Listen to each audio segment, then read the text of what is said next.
Deus abençoe a todos nós. Vamos ficar em pé um momento para lermos a Bíblia. Aonde foi que nós paramos? Capítulo 5. Capítulo 5. Mas um certo varão chamado Ananias, com Safira, sua mulher, vendeu uma propriedade e reteve parte do preço, sabendo também sua mulher. E levando uma parte, a depositou aos pés dos apóstolos. Disse então Pedro: Ananias, por que encheu Satanás o teu coração, para que mentisses ao Espírito Santo e retivestes parte do preço da herdade?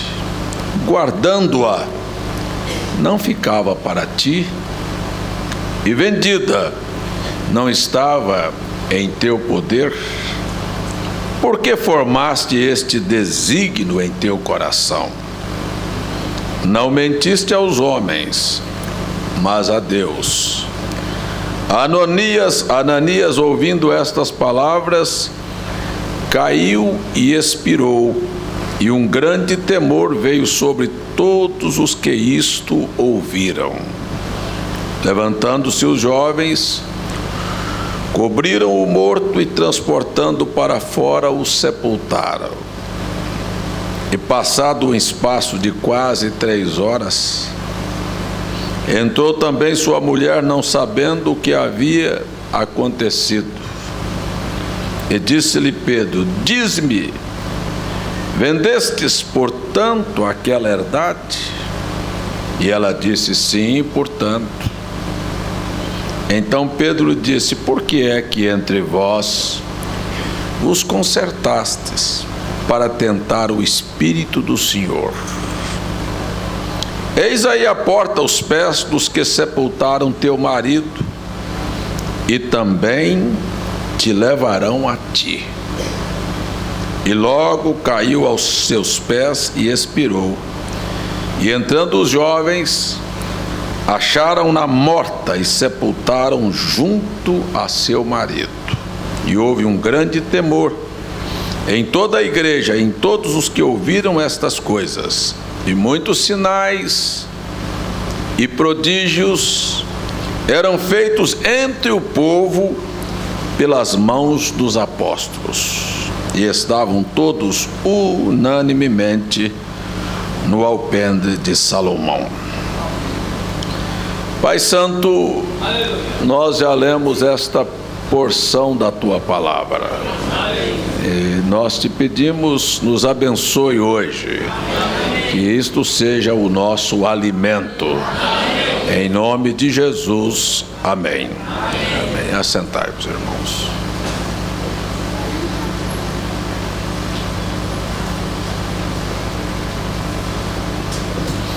É tão interessante, muito mais do que interessante, né? A maneira como as coisas são colocadas na Bíblia. Assim, vai se formando um assunto após outro assunto que vai se encaixando um no outro, não é? Por exemplo, você vê que nós temos no capítulo 3 do livro de Atos a cura do aleijado, não é?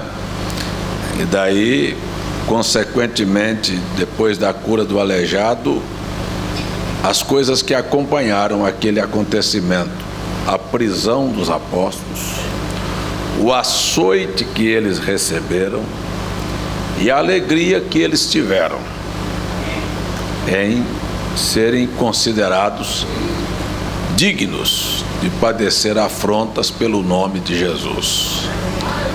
Aí você pensa que o capítulo vai terminar, ainda você tem aí a oração que a igreja faz diante da pressão que ela está sofrendo, pedindo que Deus estendesse a mão e confirmasse com sinais, prodígios e maravilhas enquanto eles sofriam aquelas pressões. E você depois disto vai ver que a Bíblia coloca a unidade, a maneira como eles estavam vivendo, de maneira simples, unânimes, e que ninguém era apego a nada. Agora eu vou parar aqui para lembrar, muitas pessoas não são apegadas a nada porque não tem. Porque não tem. Porque eu tenho visto pessoas que brigam por causa de uma bicicleta. O dia que conseguiram uma bicicleta, isto aqui foi conseguido com muita dificuldade, ladrão não leva não, é o que é meu, se eu pegar Você vê que está apegado à bicicleta. Se tivesse um carro, ninguém podia nem passar perto. Já pensou se um trombadinha desse aí passasse um prego na pintura do carro? Aí ele vai atrás e bate. Então ele não tem apego porque não tem, mas o dia que tem, fica apegado. Sabe que o coração dos crentes, eles vão sendo trabalhados por Deus, que eles vão se desapegando das coisas desta vida. O conselho de Paulo é assim: aqueles que têm, seja como se não tivessem. Como se não tivesse. Bom, eu tenho esta casa, mas eu não tenho essa casa, porque se eu tivesse essa casa, ela ia comigo para o outro lado. Agora eu fico parado pensando assim: fazer o que com a minha casa do outro lado? Fazer o que com aquela casa bonita que você tem, Giovana, lá do outro lado? Aquilo é lixo, hein, irmão Júnior? Aquela casona que você construiu lá em Carpinas. Você está pensando que eu não sei? Não, eu sei. Hein? Mas e agora, irmão Júnior, lá? Aquela casa lá não vale nada. Ei, Maviveca, aquela casa da senhora vale o quê lá em relação àquela do outro lado? Vale o quê? Como é que você vai pegar-se uma coisa desta? Tem alguém que tem aí, diz assim: eu tenho uma casa do outro lado. Então como é que... Essa aqui é de tijolo, a outra é de ouro. Hein? Você não pode ter o coração apegado aqui. Você tem lá do outro lado. Mas os filhos, a mulher, você, mas aqui, ó, isso aqui são as coisas que nós nos apegamos. Meu filho, eu amo demais. O dia que o irmão Brana teve a experiência de viver um pouquinho na atmosfera do amor ágape, que é o amor de Deus. Ele tinha um filho de 4 anos que ele não se interessou por ele mais. Ele tinha uma mulher que ele amava muito, a esposa dele, a ponto dele dizer assim: Meda, eu te amo tanto que se eu pudesse eu te colocaria dentro de mim. Ele amava aquela mulher, mas quando ele esteve do outro lado, ele viu o corpo dele deitado ao lado do corpo da mulher dele e falou: não quero voltar mais não. Mas cadê o amor que você tem pela sua mulher? Então, na verdade, olha, o irmão Brana disse que quando teve aquele sonho, que chegou do outro lado e viu aquela mansão dele, era num sonho, ele disse assim: os Branas nunca tiveram nada lá na terra, não tinha nem por que se apegar. Como é que eu tenho esse palácio aqui? Estava lá. A verdade é esta, irmãos: se o nosso coração está na terra, disse a Bíblia, onde está o teu tesouro, ali também está o teu coração. Quando você olha para a história da igreja primitiva, é assim, não era uma doutrina, não foi os apóstolos que disse para alguém: ei, vendo o que você tem lá e põe para cá para nós administrarmos. Era o desapego,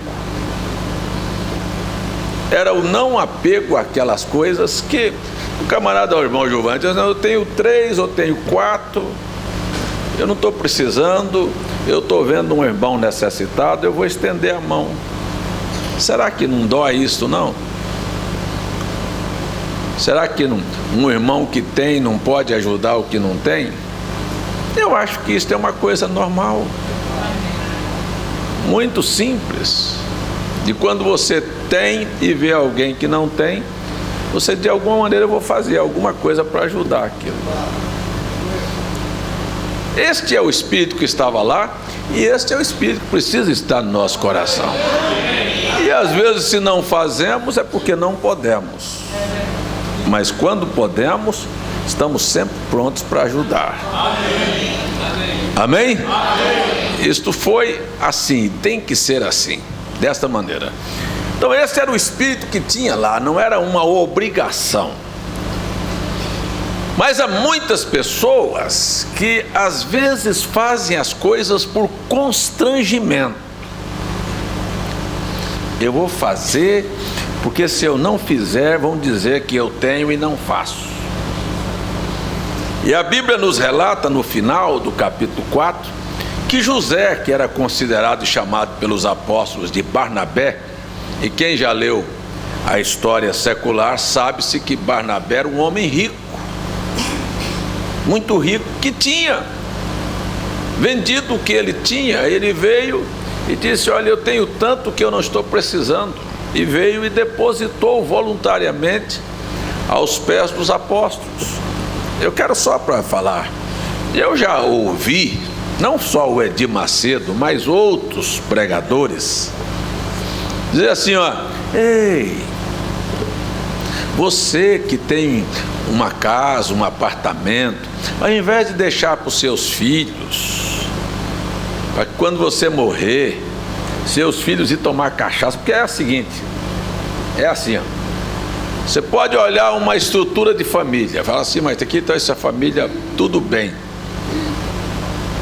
morreu o pai, morreu a mãe. O dia que morreu o pai e a mãe, logo um irmão olha para o outro e diz: e aí, como é que vai ser? Quem que vai ficar com a casa? Às vezes o camarada ainda está no caixão e já começa a briga de família. E tudo aquilo que foi construído, às vezes com tanto apego, com tanto carinho, com tanta economia, com tanta dedicação, você vê, poucos dias depois virou nada. Rasga para lá e rasga para cá, e outros bebe, e outros...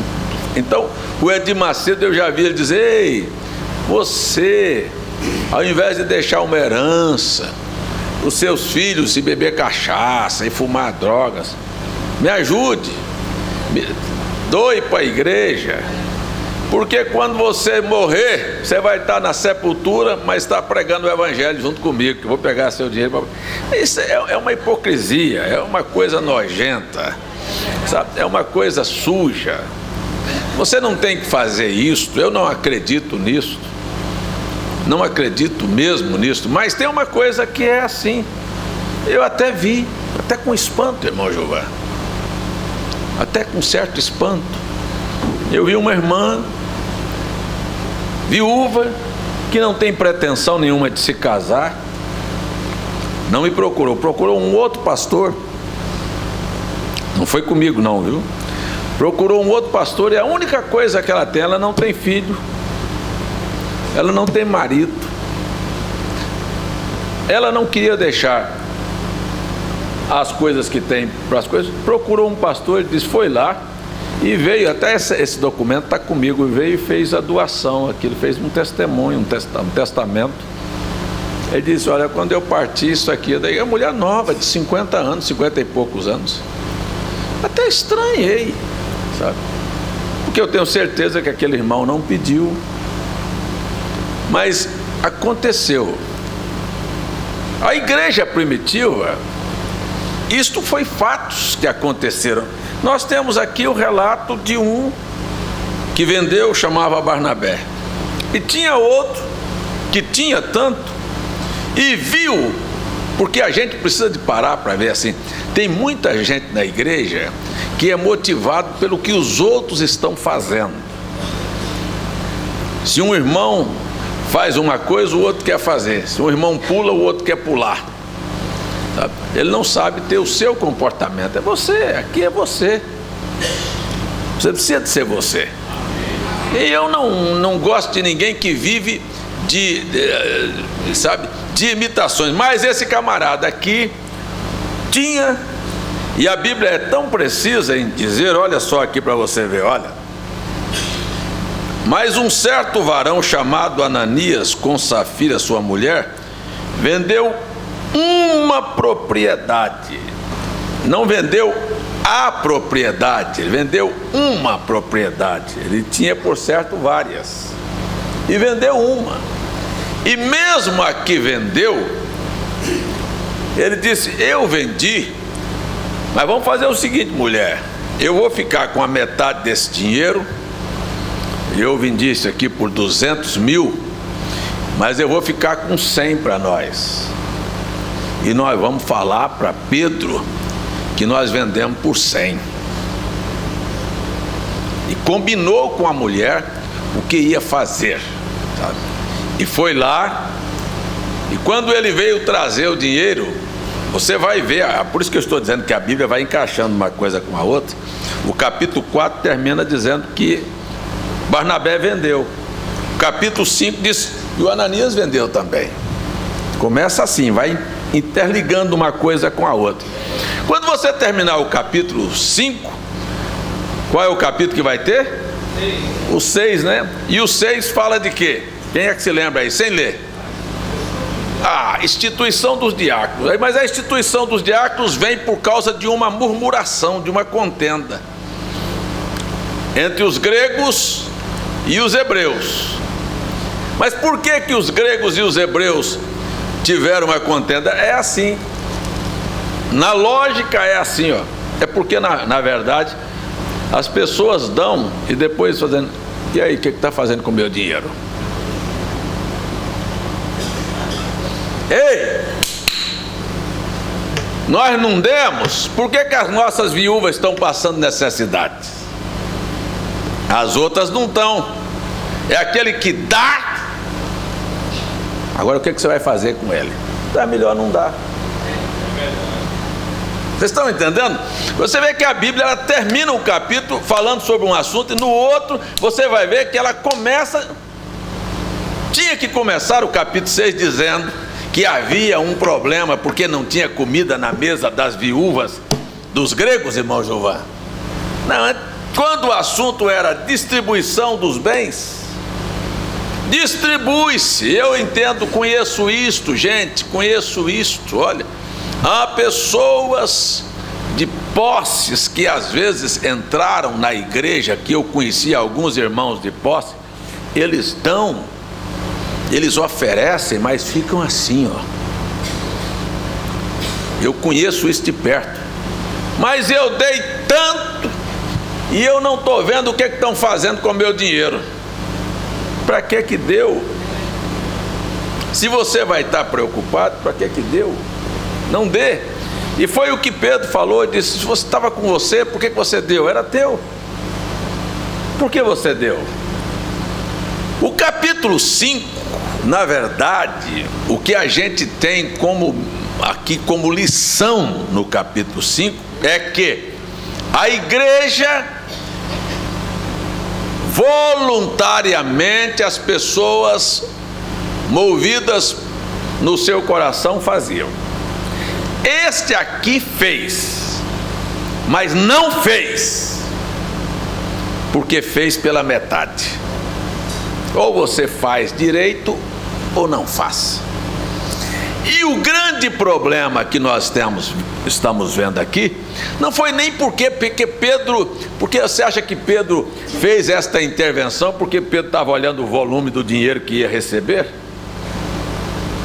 Foi por causa da mentira. da inverdade. Agora eu paro aqui para perguntar: como é que uma pessoa que se diz ser crente tem coragem de parar para combinar para mentir?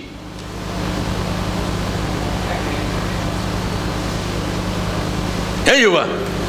Nós vamos fazer isso aqui, nós vamos dizer para aquele irmão que nós não fizemos. Hein? Que coisa feia. Parece que os pais precisam aprender a cultivar a verdade dentro de casa. Sabe? É assim, ó. Pai que não tem moral com seus filhos diz: cuidado, menino, não faz isso não, porque o velho do saco vem ali, viu? Viu? Olha, cuidado com o velho da lata, viu?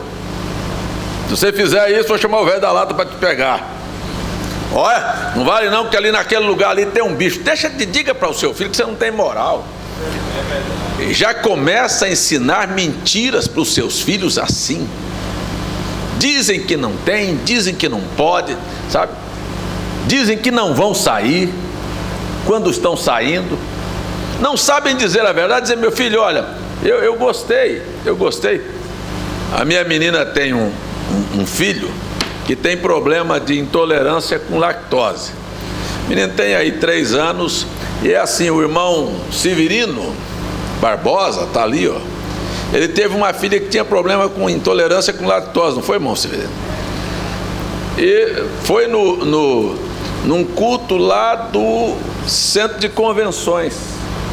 Quantos anos tinha a garota? Tinha 3 para 4 anos. Também não podiam nem ver, porque é uma coisa incrível. Se você pegar leite, não é para você nem de ingerir, não, só de tocar na pele. Qualquer coisa que tenha leite, de tocar na pele já manifesta uma alergia, uma irritação, uma coisa engraçada. E o irmão Severino estava saindo para ir embora, e eu chamando as pessoas para oração, e propôs no coração que aquela oração era o último dia que a menina dele ia ter aquela intolerância, e nunca mais teve, para a glória de Deus. Acabou. Aí essa semana ela fez um bolinho lá em casa. Minha filha, eu estava saindo, chegou lá: espera um pouquinho, nós vamos cantar parabéns para uma menininha que ela tem de 6 meses, que é prematura. Espera aí para a gente cantar um parabéns de 6 meses aqui para a menina. Eu trouxe um bolinho. Aí o menino que tem intolerância para lactose queria comer o bolo. Mamãe, eu quero bolinho, mamãe, eu quero bolinho, eu não quero. Aí ela disse: você vai comer biscoitinho. Ela disse: não, bolinho. Aí olha para lá e olha para cá, o menino começou a chorar. Como é que ela vai dizer para o menino que o menino não pode? Você não pode, meu filho. Aí ela disse: mas a mamãe vai te dar um pedacinho do bolinho. Diga: mas deu. Sabe o que ela deu? Ela tinha comprado umas balinhas para poder enfeitar o bolo. Isso aqui é negocinho redondo, não sei como é que chama. Aqueles enfeitezinhos de bolo. Hã? É MM, né? Ele disse: toma um para você. Pronto, acabou o choro do menino. Mas disse a verdade: a mamãe vai dar um pedacinho do bolo para você, ó. Pronto. Acabou. O menino ficou feliz, aí ela deu um negocinho daquele, e daqui um pouquinho deu um biscoito. O menino ficou comendo biscoito que não tinha leite lá. Acabou. Para que você vai criar seu filho com mentiras? Por que você tem que mentir para sua mulher? Por que você tem que mentir para o patrão? Por que você tem que mentir? Quando na verdade a mentira é um atributo sujo de Satanás. Porque a Bíblia diz que o mentiroso é filho do diabo. São João 8,44. O diabo é o pai da mentira. Por que você tem que mentir? Não tem que mentir nada. O irmão Branham ensinou a nós, vai assim, ó: diga a verdade sempre. Diga a verdade sempre. Não importa que circunstância, diga a verdade sempre. As pessoas acham, prestem atenção, acham que não tem nada a ver. Mas olha o critério do profeta. Olha como o irmão Brana era com relação a dizer a verdade. Ele estava viajando, um guarda parou o carro dele e perguntou para ele: o senhor está levando alguma fruta cítrica aí dentro do carro? E ele disse: não estou levando. Não, o senhor não tem fruta cítrica aí? Não. Então pode seguir viagem. Era proibido passar de um estado para outro com frutas. Ele viajou 120 milhas, quase 180 quilômetros. Encostou o carro debaixo de uma árvore e foi fazer um lanche. Quando abriu a lancheira, tinha uma laranja.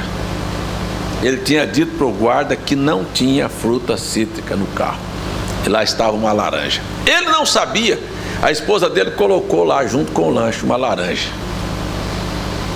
Agora isto pode parecer ridículo, loucura.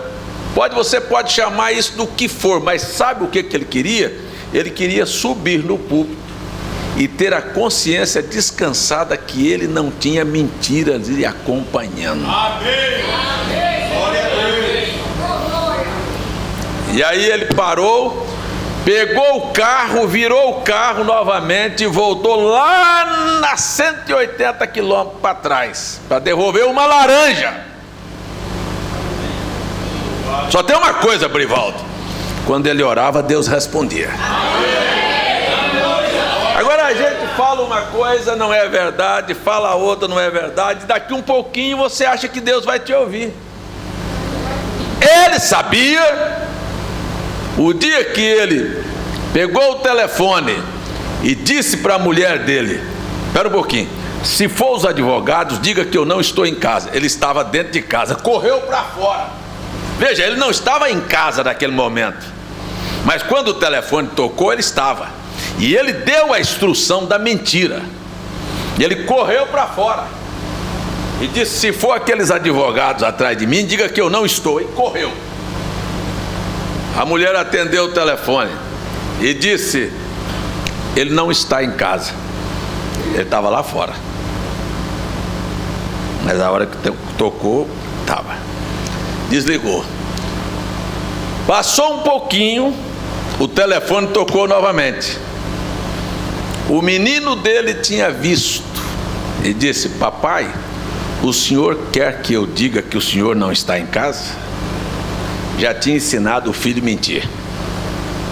Você está vendo como é fácil você fazer as coisas erradas? Não era o advogado.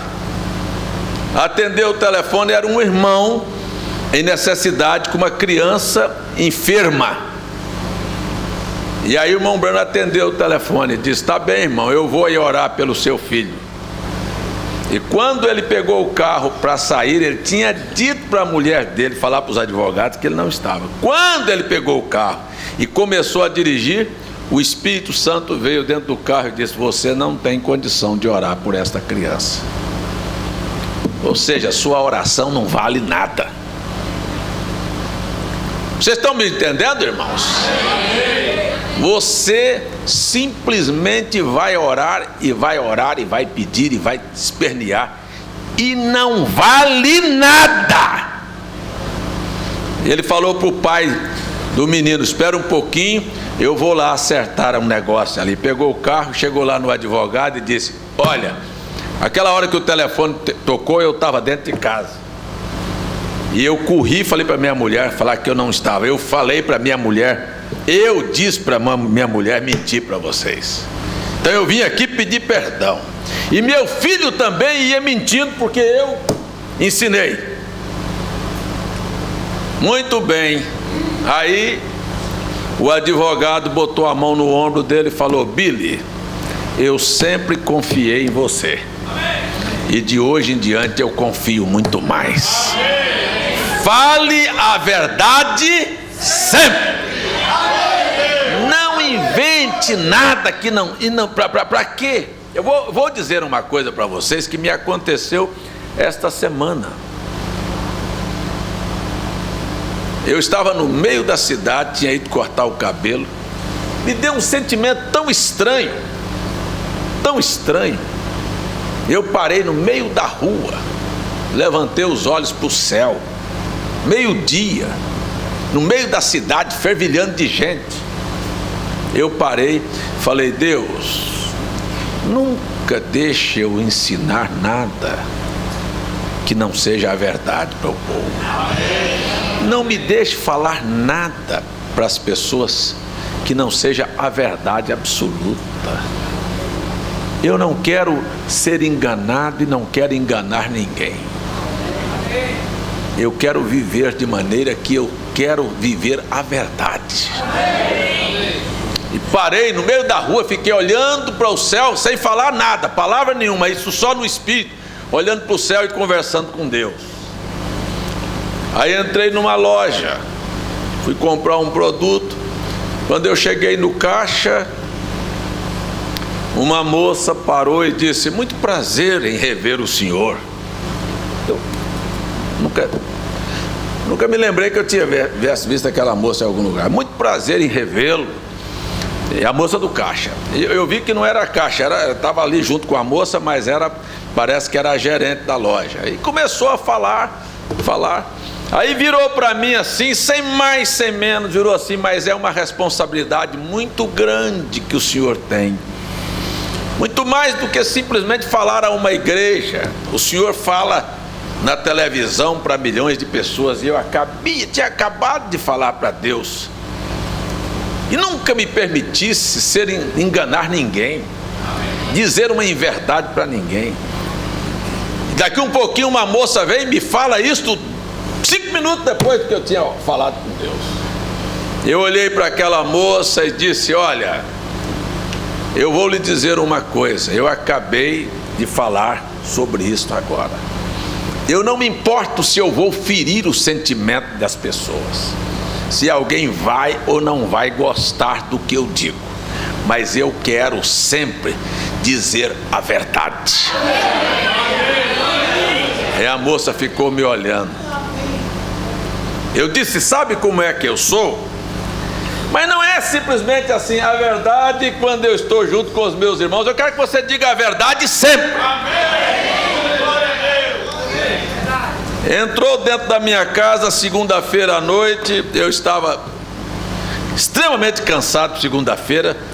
Falei: olha, eu vou deitar aqui na rede. Era umas 6 horas da tarde. Eu deitei numa rede lá e disse: deixa eu dormir aqui, que eu vou... não me chama para nada não. Aí chegou um casal lá em casa, que não é da igreja, foram visitar a casa, a arquiteta com o marido, que é o gerente de um banco. E foram lá, e aí a minha mulher foi lá e disse: a fulana chegou aí com o marido dela. Eu disse: vá lá, resolva lá, deixa eu quieto dormindo aqui, eu estou cansado demais, não quero conversa com ninguém não. E eu estou lá numa área deitado lá na rede. Resolva lá, despacha esse pessoal, diga que eu estou cansado, cheguei de viagem, eu estou... Bom, mas daqui um pouco foi minha filha: pai, olha, fulano está aí, ó, só vai lá atender ele lá. Aí eu disse: e vai para lá e mexe no assunto. Pegaram um quadro que o irmão Francisco me deu de presente de aniversário. Tem uma pistola com 2 balas num quadro, bonito. O irmão Francisco me deu. Bota aqui. E tem um monte de Bíblia que eu venho preservando, Bíblia que vai soltando página, Bíblia que vai ficando velha, que vai ficando encostada. Está lá. E estava lá na estante. Ela veio e pegou o quadro e disse: assim, ó, pega ele e coloca aqui nessa posição. E botou em cima das Bíblias e botou uma Bíblia para fazer calça. Eu digo: pera um pouquinho. Eu vou segurar esse quadro aqui, é assim? Você quer? É, desse jeito aqui, né? Porque para mim a coisa mais preciosa que existe é a Bíblia. Amém. E eu não ponho nada em cima dela. Na minha pasta eu faço tudo para não colocar nada em cima da Bíblia. Eu ponho ela de lado. Em casa eu não ponho nada em cima. Não, mas é porque eu disse: não. Para mim Bíblia é sagrado. Não põe esse quadro em cima dela não, porque esse quadro deve ficar abaixo dela. Para mim a coisa principal é Bíblia. Eu não quero saber. Aí ela disse: me desculpe, eu não sabia. Eu disse: pois é assim. Sabe o que é? Fale a verdade. A Bíblia vale acima de qualquer coisa. Eu quero dizer que você é meu irmão e minha irmã. Não tem doutor, não tem rico, não tem ninguém que vale mais a minha consideração do que você, porque você é meu irmão. Amém. Louvado seja Deus. Mas é meu irmão, é membro da minha igreja, é meu irmão, é meu filho na fé. É isso que eu falo, é a verdade. Eu não quero estar aqui na frente do púlpito dizendo assim: olha, são meus irmãos e lá fora. Não, vocês são as pessoas especiais na minha vida. Vocês oram por mim, eu oro por vocês. Vocês me amam, eu amo vocês. Vocês querem que eu tenha vida eterna, eu também quero que vocês tenham. Você quer que eu seja bem sucedido? Eu quero que Deus abençoe você em tudo. Isso é verdade.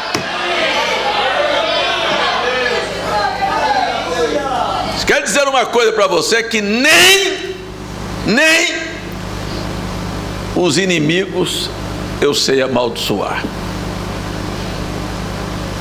Se for mentira, eu não desço do púlpito. Problemas vêm, problemas vão. E eu digo, sabe de uma coisa? Eu falei sobre isso ontem. Viu, irmão Brivaldo? Se você fosse colocar um título aí, coloca aí: atitudes provocam reações. Você olha para o livro de Atos, há uma reação em tudo que se vai fazer. Vamos voltar um pouquinho aqui. Se você vai no capítulo 1, Jesus falou da necessidade do Espírito Santo. Quero falar para você, isto também é a verdade. Se tem uma coisa que nós precisamos na nossa vida, é do Espírito do Senhor nos conduzindo em tudo. Mas tem muita gente, quando você fala isso para ele, ele fala assim: já ouvi isso. Provoca uma reação. Jesus insistiu com os discípulos sobre a necessidade de ter o Espírito Santo. E eles falaram assim, olha a reação dos discípulos. Foi assim: e o reino de Israel? Quando é que o Senhor vai restaurar? Eu queria perguntar, de verdade, o que é que você precisa? É de uma cura? É de uma solução de um problema? Ou é do Espírito Santo? O Espírito Santo.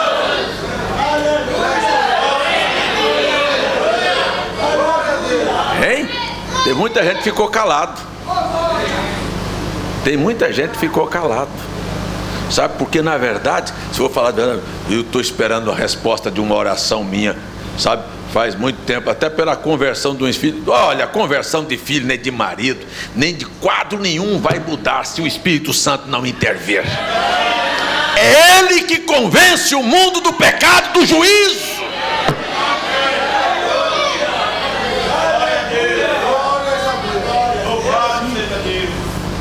É assim. Mas é uma preocupação, sabe, de ter, de possuir, sei lá, mas de ter o Espírito Santo, não. Essas são reações. Qual foi a reação dos discípulos diante da descida do Espírito Santo? Despreendimento, encorajamento. Sabe o que é? Qual foi a reação que eles tiveram depois que o Espírito Santo chegou em casa? Eu vou falar assim: chegou em casa. Aí você diz: entra na minha casa, entra na minha vida. Como será se o Espírito Santo chegar na sua casa, na sua vida? O que ele fará? Qual é a reação que você terá? Quando chegou lá, aí Pedro, para ele não importava mais se era diante de sinédrio, se era diante de reis. Para ele era indiferente. Ele queria obedecer a Deus. A eles interessava obedecer a Deus. Tem alguém interessado em obedecer a Deus aqui? Quando o Espírito Santo chega, a única coisa que nos interessa é isso. Mas de vez em quando eu encontro um irmão, essa é a ausência. Eu estava indo tão bem, mas a pressão lá em casa é grande, a mulher é contrária, meus filhos. Eu queria saber de uma coisa: Quem é que é favorável à sua fé? Seu parente? Seu vizinho? Seus colegas de trabalho? Todos eles aplaudem você porque você serve a Jesus. Todo mundo vai aplaudir. Olha para a Bíblia, quando o Espírito Santo chegou, quando o Espírito Santo fez milagres através de Pedro e de João, o que levantou a favor deles? Levantou foi problemas, foram dificuldades que vieram. E como é que eles reagiram? Com alegria.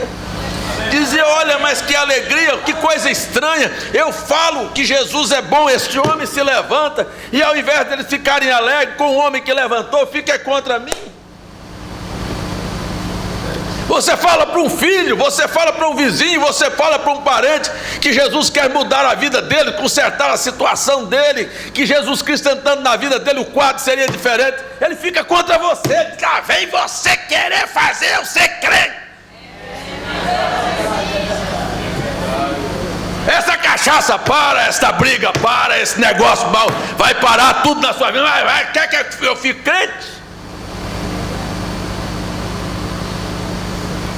Mas eu quero dizer aqui hoje à noite ainda, Jesus é a melhor coisa que Deus poderia ter dado para nós.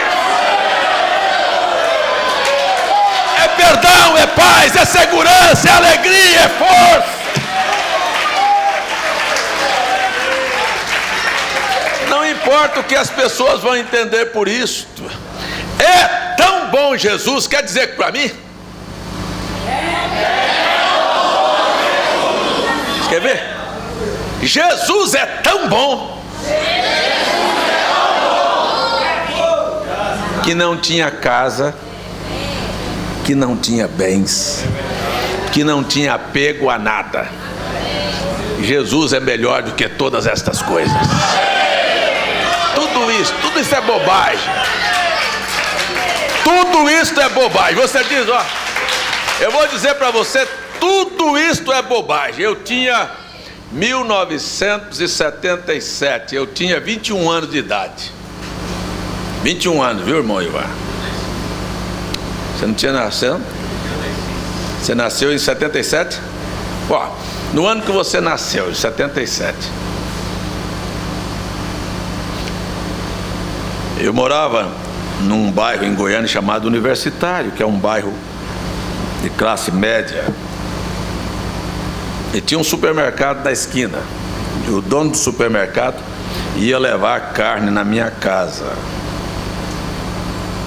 Tinha um açougue lá dentro, ele tirava para levar lá. Em 1977, o gerente do banco, quando eu chegava no banco, ele vinha me receber na porta do banco. Eu nunca tinha ido numa fila de banco. Em 1977, eu tinha um carro que eu ia para o trabalho e tinha, naquela época, quem tinha um Caravan zero, um câmbio no salão, só para levar a família para a igreja e para passear. O outro carro de trabalho era outro. Estava assim. 1977, eu entrei nessa Caravan um dia e fui levar minha sogra. Tinha que ser a sogra, né? Vocês acham bom, né? Eu já arranjei tanta briga por causa disso, vocês não sabem o que é isso, né? Tem uns irmãos legalistas lá que falam, não é possível que esse pastor fala disso no púlpito. Sogra é a melhor coisa que Deus dá pra gente. Mas feliz foi Adão que não teve nenhuma.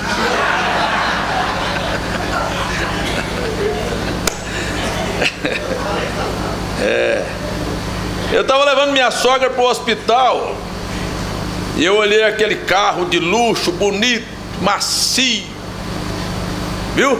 Eu estou com a Bíblia aberta aqui diante deste Deus. Eu olhei para aquele carro, fiquei com nojo e disse, como é que tem gente besta neste mundo para se apegar por um monte de lata desse? Sabe o que é isso, Gilmar? Dizer assim, ó, como é que ainda tem gente para poder se apegar a isso? Mas hoje, se eu trocar de carro, ainda tem irmão que fica assim. Aquilo é lata. Lata velha, lata que enferruja. Eu não estou atrás disso não. Vê, se tiramos o coração das coisas aqui desta terra, sabe que reação as coisas fazem, trazem para você? Olha só na Bíblia o que era a Bíblia. Isto fez os apóstolos estarem com o coração, sabe, desaprendido, desprendido. E uma surra para ele também não fazer. Ah, não vou não. Olha, é problema, viu? É problema. E se você quer, a gente não engana ninguém. Aqui é cheio de problemas. Você vai ter dificuldades. Eu estou dizendo a verdade para você. Agora, quem quer dizer a mentira diz assim: vem e não sofra mais. Não é ter sofrimento, mas é ter Jesus com você também. Ó, no mundo tereis aflições, mas tende bom ânimo, eu venci o mundo. Então essa é a fé que está no meu coração. Se Jesus venceu, Jesus nunca foi derrotado. Ele não foi derrotado no céu, ele não foi derrotado aqui, ele não foi derrotado no inferno. Será que ele vai ser derrotado quando ele está aqui dentro hoje? Não. Amém. Glória a Deus. Hein? Isto também é a verdade. Mas eu não pensei que era assim. Pois é, assim, ó. Chamou Pedro, Pedro estava lá tranquilo, que coisa melhor. O irmão Brana chegou a dizer assim: quando você está pescando, o tempo não se conta. Nem conta o tempo. O tempo passa e você não vê, nem se conta. E o Pedro era pescador, nem contava o tempo, hein? Ia lá, jogava a rede, pegava o peixinho, comia o do peixinho, eu cuidava da família, feliz. Não era essa desgraça dessa sociedade moderna de hoje, sabe, que é a correria, e tem que pagar a luz, e tem que pagar a água, e tem que pagar o cartão de crédito, e tem que ter o dinheiro para pagar o ônibus, e tem que ter o dinheiro para pagar um monte de coisa, de impostos e coisas que você tem que... Todo dia não era assim.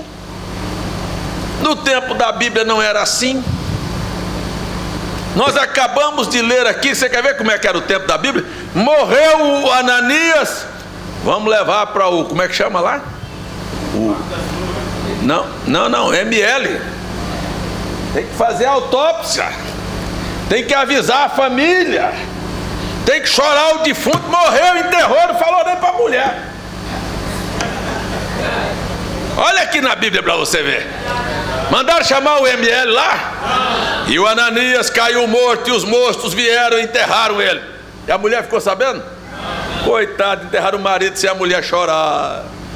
Quem sabe se o Pedro tivesse dito: vá lá e diga para ele que o Ananias morreu porque mentiu. Ela chegava dizendo: não, seu Pedro, mas olha, era parte da mentira. Não seja parte de mentira.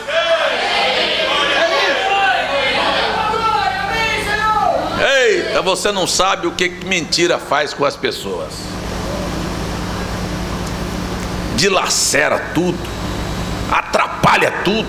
Quando você vê certas coisas embaraçadas, pode olhar que tem mentira no meio.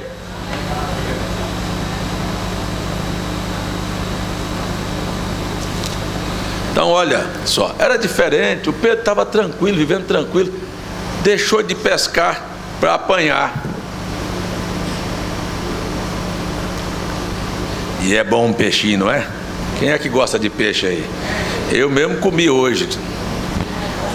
O irmão me trouxe aquelas, como é que chama? Tainha, saúna, aquilo fritinha, assim. Eu não vou falar muito não, senão vai correr a água na boca de gente aqui agora, irmão. Mas aquilo fritinho assim, irmão, olha, novinho, pegado assim, novinho, mas...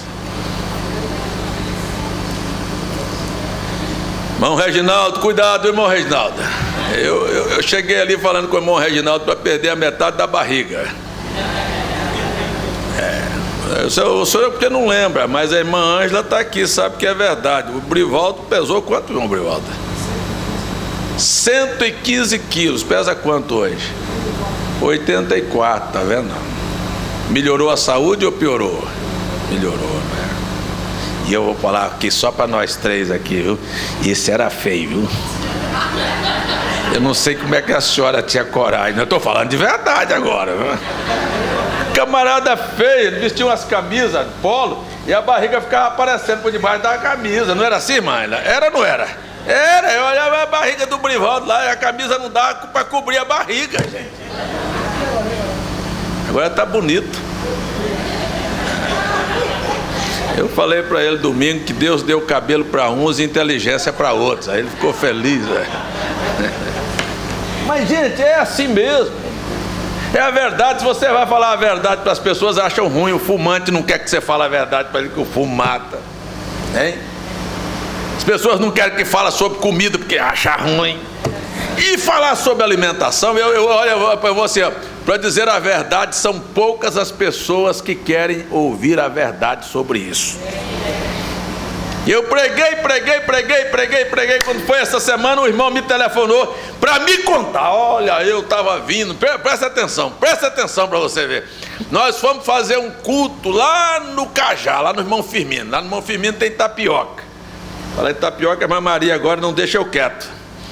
Eu também estou falando a verdade. De vez em quando eu olho e está tiririm, eu já sei, é a irmã Maria, quer ver? A irmã Maria, já sei que é ela. Outro dia ela mandou um negócio, era 1h da manhã, eu falei, vai dormir, irmã.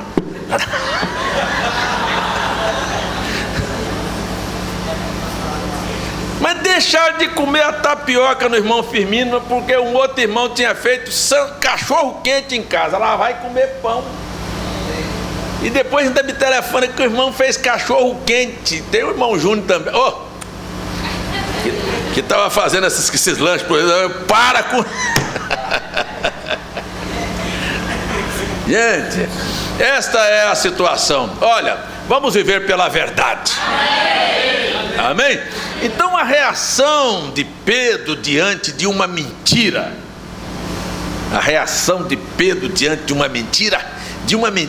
combinada. E tem gente que combina para mentir. Vamos para o culto, mas não vamos para o culto não. Nós vamos lá hoje para ver o que vai acontecer. É mentira combinada. Eu vou lá ver o que o pastor vai falar. Isso é mentira combinada. Aí eu quero só ver se aquele irmão vai fazer daquele jeito. Isso é mentira. O que você veio fazer aqui? Nós precisamos vir aqui para adorar a Deus. Isso é verdade. Só tem validade você vir aqui se você vier com um coração verdadeiro. Se eu vier com o coração pronto para ver a irmã Vilani, a irmã Lúcia, a irmã Erenice, precisa de ser verdadeiro o coração. Precisa de ser verdadeiro, de não ter nada contra, de olhar, sabe, de passar. Eu vou olhar para a face de todos os irmãos aqui. Como é que eu posso dizer que eu amo vocês, que eu sou verdadeiro, se eu tenho alguma coisa no coração contra alguém? Se você tem, isto é falsidade. Nós estamos aqui para limpar nossas vidas e preparar. Não é para alisar banco de igreja, não. E não é para fazer da igreja um lugar de política, de politicazinha, de nhenhenhê, eu não gosto assim, eu faço assim. Porque tem coisas que vão ficando desse jeito. Tem casamento que se a mulher botar a panela no fogo de certo jeito, o marido diz, você sabe que eu não gosto que faz. Se o marido pegar o prato para sentar, ela já implicou com ele, tá vendo? Já veio com o prato antes da hora, não chamei para comer. Quer dizer, tudo vai fazer, começa a ficar assim. E tem pessoas que vêm na igreja, que tudo que se faz na igreja já tem um motivozinho para olhar e dizer, eu não gostei. Limpa o coração. Aprenda a vir aqui para adorar a Deus. O seu culto será em espírito e em verdade.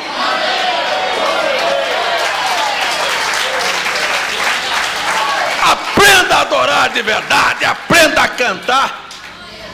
O que você acha? Que eu ficar sentado ali atrás, olhando para o irmão Ricardo cantar, e se eu quiser encontrar defeito, eu não vou encontrar, não? O diabo vai te mostrar, mas o diabo é o pai da mentira. Se um cantor vem cantar aqui, ele vem mostrar a voz, ele está fazendo uma coisa falsa. Ele precisa de fazer a verdade, ele precisa de vir aqui para louvar a Deus. Então, a minha estadia aqui, eu disse isso para Deus quando eu levantei hoje. Eu quero ir lá para me assentar com os meus irmãos em lugares celestiais e me alimentar da tua palavra e me beneficiar do teu Espírito e voltar para casa e viver a verdade. É isso que nós precisamos.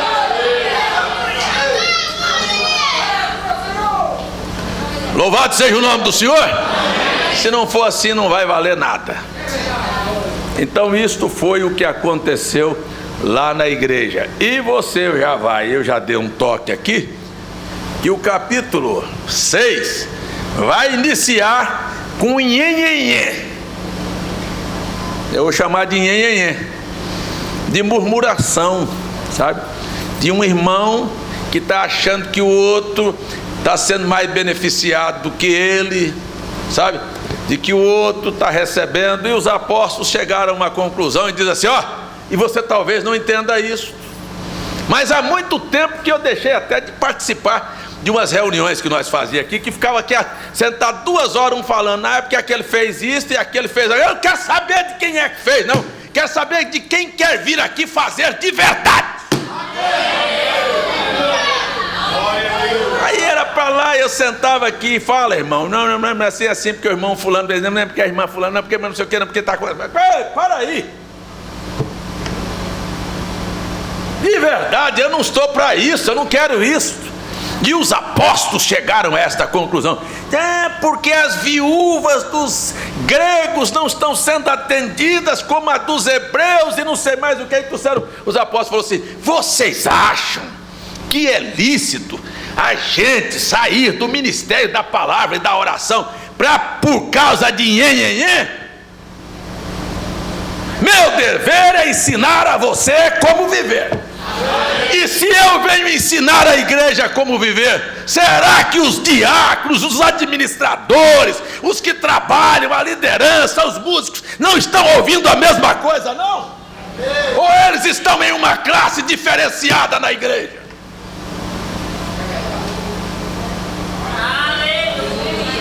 Não, nós somos um grupo só aqui. Louvado seja o nome do Senhor. Essa é a verdade, gente. Mas se você para, sabe, aí fica para lá, os apóstolos falam: eu não vou entrar nisso não. Eu vou fazer o seguinte, então. Você tem a instituição dos diáconos. O diácono foi levantado para cuidar de viúvas, de necessitados, e ser um auxílio para o pastor aqui, ó. Depois que eles souberem lá, eles trazem aqui os problemas aqui, ó. Daqui a gente decide. Então você pega as coisas, e eles foram colocando e separando as coisas. E o irmão Brana veio como um restaurador de princípios da igreja primitiva e pregou a ordem da igreja. Aí chamou o administrador para um lado, diácono para o outro, evangelista para o outro, botou o pastor para cá e botou cada coisa no seu devido lugar e disse: agora vocês simplesmente administrem isso. Está definido, cântico, está definido. Agora entra para cá e entra para cá e dá palpite, nhenhenhê para lá e nhenhenhê para cá. Onde é que isso vai chegar? Então a gente sabe muito bem qual foi a posição dos discípulos, dos apóstolos. De maneira madura, disse: olha, isso aqui não é para me perder mais tempo com isso não. Isso aqui ainda é para quando era menino. Lá atrás, quando nós começamos, a gente começou a servir mesa, mas de hoje para diante não. E nós somos uma igreja, já estamos aqui há anos, sentados aqui ouvindo, e pessoas vêm ano e meses e mais meses, e a palavra está sendo pregada, e eu tenho ensinado desde criar filho, de como ser marido, de como ser mulher, de como o que é pastor, o que é ministério. Será o que é que está faltando eu ensinar aqui?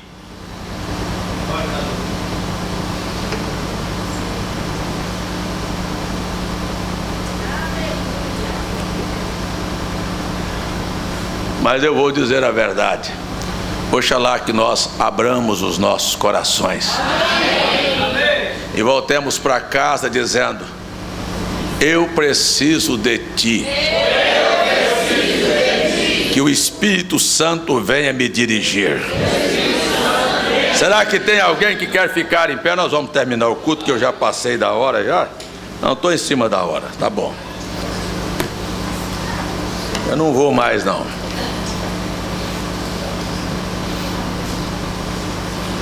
De verdade, tem alguém que gostaria de parar, não é de voltar para casa ofendido, não, é dizer assim, sabe, tem muita coisa na minha vida que eu tenho dito que não é a verdade. Tem muita coisa que eu tenho feito que não é verdade. E nós não podemos nada contra a verdade. Nós temos que estar aqui pela verdade. Deus não quer você brigando em casa, porque isso é uma mentira. Porque você não briga aqui na igreja, vai brigar em casa. Então é mentira. Deus quer você em todos os lugares que você estiver, vivendo uma vida que o nome dele seja honrado. Posso ouvir seu amém? Isto é verdade? Então vamos viver a verdade. Deus não quer que você abrace um irmão aqui na ceia e tome a comunhão e diz, eu estou em comunhão, e na verdade está com um problema no coração. Isto é verdade ou é mentira? Então vamos viver pela verdade. Quando você olhar para um irmão e sorrir para um irmão, é um sorriso. Quando você disser Deus te abençoe, é porque realmente você quer que Deus o abençoe. Aleluia! Vivamos pela verdade. Eu vou dizer o que disse o profeta William Branham. Alguém crê de coração que o irmão Branham é um profeta de Deus? Isso também é verdade? Eu vou dizer para você o que disse o irmão Branham. Os dias de Ananias e Safira voltarão a se repetir. Isso também é verdade. Agora eu quero dizer para você que eu não gostaria de ser nem Ananias nem Safira. Hein? Alguém que combina com a sua mulher lá em casa uma mentira, uma coisa que é contrária à palavra. Hein? Mas não precisa ser com a mulher não, pode ser com outro irmão mesmo.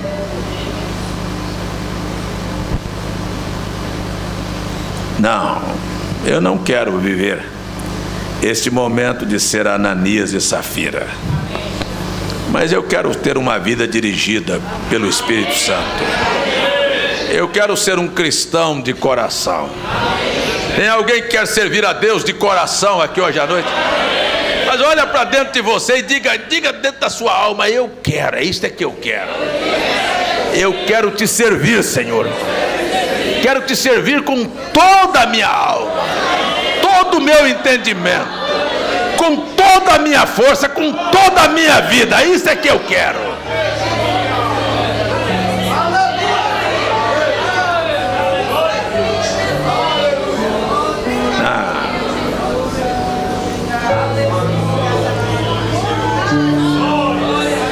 O irmão Branham combinou com a mulher uma mentira, depois suas orações não serviram. Suas orações depois não vão valer nada. E você, ao invés de ser crente, você vai virar descrente. Mas eu orei, Jesus não me atendeu. Sabe por quê? Por causa destas coisas. Eu queria perguntar, teria alguma mão que tenha vivido de alguma maneira algum engano na sua vida, alguma coisa que você tenha vivido que não é a verdade? Não é a verdade. Por isso as pessoas não entendem que para ser batizado realmente em nome de Jesus Cristo, precisam de se arrepender. Não, mas eu já sou assembleiano batista. Mas isso é mentira. Isto é engano. Isto é paganismo que fizeram com as pessoas. Seja lá o engano que você esteja vivendo na sua vida, É preciso de um arrependimento, porque a única coisa que muda o coração de Deus é arrependimento. Hein? Teria alguma mão que se arrepende de coisas enganosas, falsas, mentirosas na sua vida, que não condizem com a fé que nós professamos?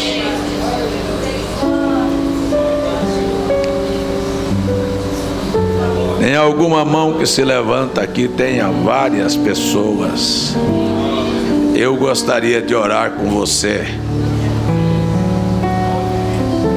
para que estas coisas sejam afastadas da sua vida e você realmente possa vir para adorar, possa viver uma vida limpa, que o seu andar seja santo e que de fato esta mensagem esteja arrumando a sua vida para o arrebatamento.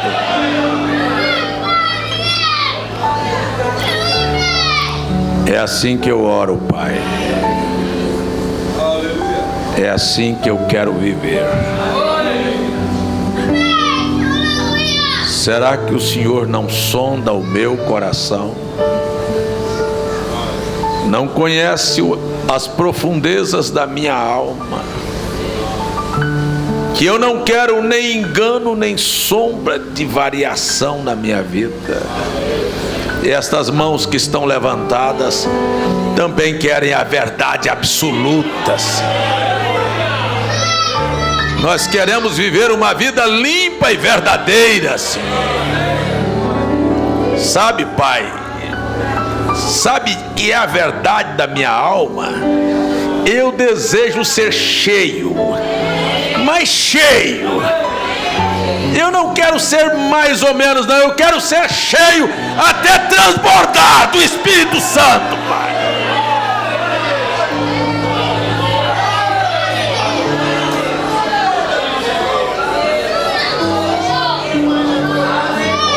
Tenho falado com estes irmãos para não ser apegados a nada desta vida. Não é porque não tem, não, é porque não está apegado a nada. Ponha o nosso coração no céu hoje à noite, Pai.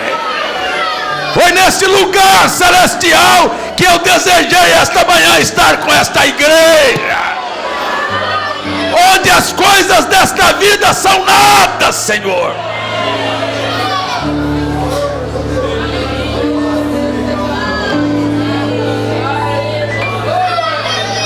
Que nem conceitos humanos, nem o que pensam, nem o que dizem, mude nada na minha vida, Pai. Me ajude a viver mais perto de Ti. Me ajude os meus irmãos a viverem mais perto de Ti nesta hora. Ajude a cada um aqui, Senhor, viver tão limpo que quando abrir a boca para falar contigo, sua oração possa chegar até o trono da graça desembaraçadamente.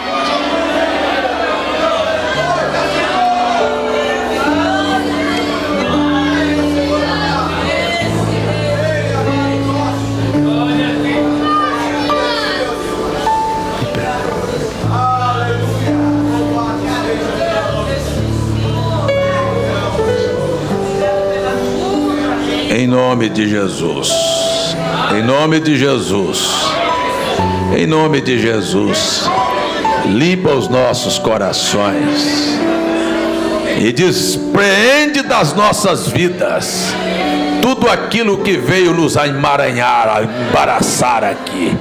Como disse o teu servo profeta, na hora de cruzar o rio eu não quero nenhuma corda amarrada ao meu barco. Oh Deus, deixa-nos viver assim, Senhor. Deixa-nos viver assim. No nome de Jesus, os nossos problemas, as pressões que estão sobre nós, seja Tu o nosso escape, Senhor. Nós entregamos nas Tuas mãos as famílias, os lares.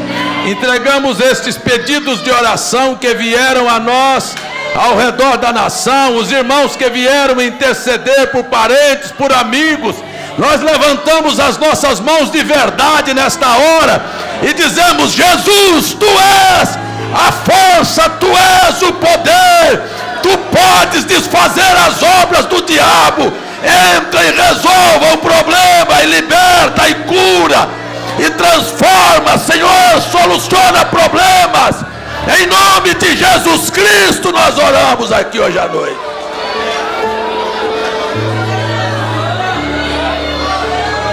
Oh, Jesus, Tu és a verdade.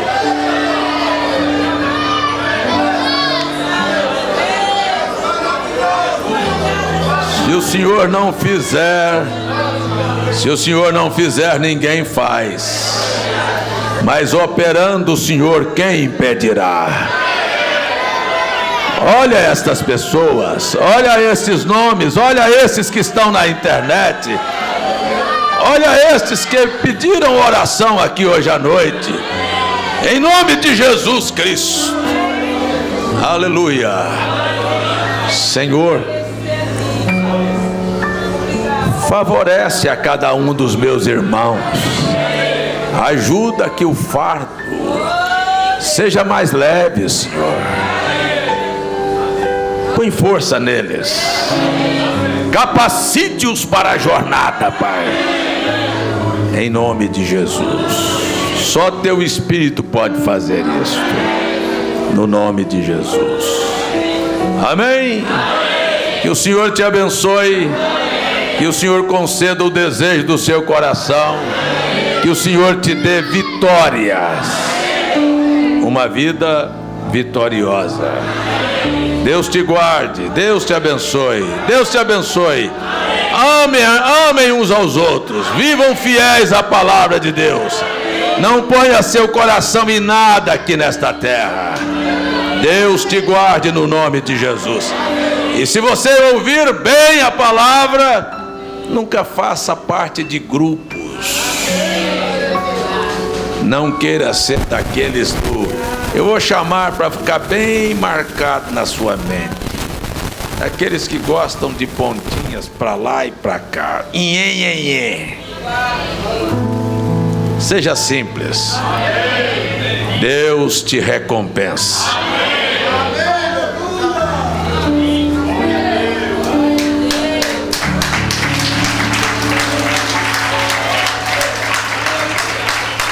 Olha, esses pedidos todos já foram colocados diante de Deus.